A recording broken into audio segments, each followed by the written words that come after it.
पूरे मानव को अज्ञान से भर रखा है और एक परिवार में एक या दो ही परमात्मा का बच्चा प्रथम आता है और वो कोई ना कोई ऐसी समस्या उसके आगे अड़ ही जाती है जिस कारण से संघर्ष करते करते भी गलती बन जाती है।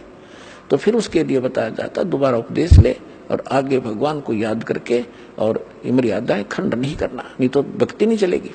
तो एक दो बार आपको ये ऑप्शन दिया गया है और आप इसको फिर दोबारा ले लीजिए मंत्र, आप फिर स्टार्ट हो जाएंगे।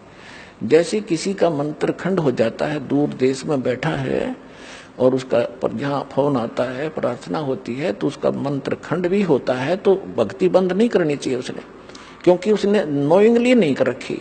तो फिर उसका जो डिपॉजिट होगी भक्ति वो सुचारू कर दी जाएगी, वो उस ओरिजिनल अकाउंट में आपकी आ जाएगी।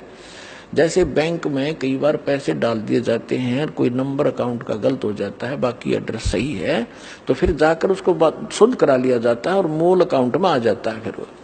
तो ऐसे आप कई एक भक्त कह रहा था जी मेरे को ना किसी ने बारात में गया हुआ था और कैंपा कोला में बियर डाल दी, मेरा नाम खंड हो गया। उसके घर वाले कह रहे थे जो फिर शराब पीने लग गया।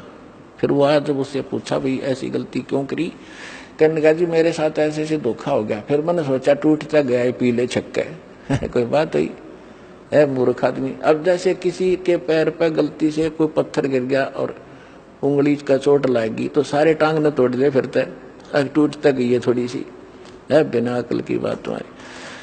तो उसको ऐसा नहीं करना चाहिए। वो खंड आपने किया नहीं, किसी कारण से हो गया तो वो खंड भी नहीं होता ऐसे।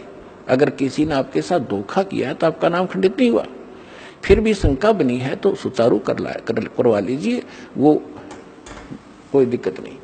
और भक्ति नहीं छोड़नी चाहिए, वो करती रहनी चाहिए। किसी भी कारण से खंडित हो भी गया है, साधना करते रहिए, लेकिन इस उद्देश्य से कि फिर माफी मांगूंगा या घर बैठ के करते रहे तो बिल्कुल कभी अकाउंट आपका नहीं जुड़ेगा, सदा के लिए खत्म हो जाएगा। इसलिए ऑप्शन दिया गया कि दोबारा आके सुचारू करवा लीजिए और दीक्षा अपनी फिर